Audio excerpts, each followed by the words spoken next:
Hello everyone, I'm George from Ireland, and here I am across the street from the house of Dylan Thomas. You can see the blue plaque there. I'm in Camden, London on Delancey Street. So Dylan Thomas, well, I'll begin at the beginning. Says something like that, start of Under Milkwood, his most celebrated work. So he's born in that year of unhappy augury, 1914, because it's the year that the First World War broke out. So he's born in Swansea, Wales. His father was a newspaper editor. So Dylan Thomas was a Welsh speaker, but had his schooling through the medium of English and wrote exclusively in English. And there weren't many people who spoke Cymraeg in that part of Wales. South Wales, the heavily urbanised, industrialised zone of the country. Anyway, he was actually only a medium academic schoolboy. He left school at 16, as was the norm at the time, and he went straight into newspapers. He was a journalist on local newspapers in Wales, and he latterly moved to England. He lived sometime in Oxford, though he didn't attend the university or any university, and he lived in London for some time, but he soon turned his hand to poesy. And in the Second World War, he started to become very well known for his poetry, his broadcasts. He was a friend of George Orwell.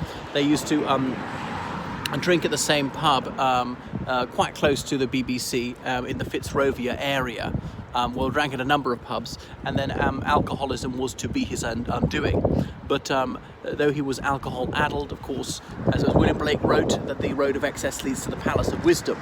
And this certainly lubricated his mind and helped him to produce some of the most celebrated poesy of the mid-20th century.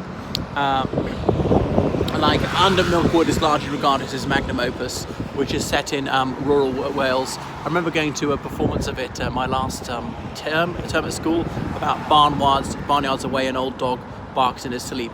It's set in this fictive Welsh town of Llaregob, as in bugger all spelt backwards. So he had a fractious relationship with his father, who was a very domineering figure, a vital influence to him, but even though it was difficult between them sometimes. And Dylan Thomas, obviously difficult to get on with, was a captious sort, bolshy and confrontational when drunk, which was usually. Anyway, so and then one of his very well-known poems is about do not go gently into that good night, about reacting to his father, telling him to rage against the dying of the light. And it never explicitly said that his father is dying, or if he's addressed to his father saying, bless me now, curse me now. He doesn't care what his father says, so long as his father would go on speaking to him. So that's a very widely appreciated poem all across the Anglophone world, as quite a standard one in GCSE anthologies. So he was married, I'm not sure if he had children, and towards the end of his life he started to be known in the United States, and he travelled over there to give some declamations from his work. So these recitations were warmly appreciated, and he started actually coming into the money. This area of Camden was nothing like a salubrious back in those days, or financially exclusive as it is now. It was often quite run down, decidedly proletarian. So for most of his life he hardly had two beans to rub together, and his disposable income was usually turned into liquidities, as in going down his gullet, because he was boozing it up every single night. He died in a New York pavement, his last words being, I've just drunk 20 whiskies, or something like that. So he died at the age of 39. That was in 1953. So although he was Welsh, he certainly wasn't a Welsh nationalist, was more Labour inclined. Now there is a line that he wrote about Wales based on that famous Welsh patriotic ode, Land of My Fathers. Land of my fathers can keep it. But actually that is not expressive of Dylan Thomas's attitude. He put those words into the mouth of a character. And some Welsh people feel that way. He didn't, but he certainly wasn't a separatist. So thinking it was best for Wales to stay part of the United Kingdom, it was scarcely an issue back in those days. Plaid Cymru barely existed.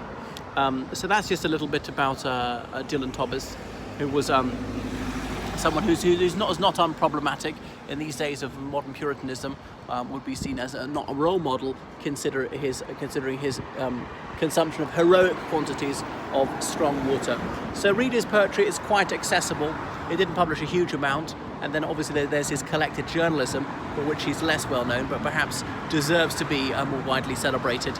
And there are performances of Under Milkwood quite frequently. It's almost unique in that sort of play these days. It was a radio play first of all, and I believe it's actually published posthumously, which is an awful pity because I didn't realise what a rip-roaring success it was going to be.